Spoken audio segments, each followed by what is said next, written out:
This is a Subaru Sambar TT model seat. This is the driver's seat.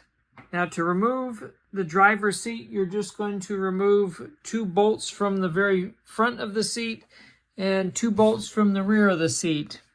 Once you remove the seat from the truck, you're going to have 2 bolts that you must remove.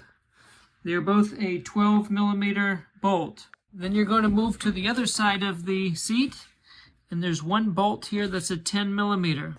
So go ahead and remove both of those. Now that you have the seat separated, all you're going to do is go ahead and pull the cover over the backrest, and you're going to attach it with Velcro on the bottom.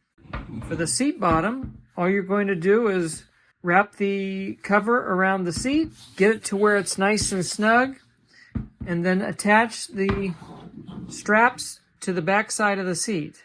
Once you have that done, go ahead and put the backrest back onto the seat bottom and attach the 10mm on the one side and the 2 12mm screws on the other side. Now that you have the seat put back together, the last 2 things that you have to do are put 2 Phillips screws back into the side cover. Here we have the passenger backrest, which is just attached with 2 bolts there on the bottom of the back wall. Once you remove those, the seat will just pop right off. And all you're going to do with this one is just go ahead and wrap the cover over the seat, attach the straps, and that's it. Lastly, this is the passenger seat bottom. All we're going to do to remove this one from the vehicle is just remove the 4 bolts here.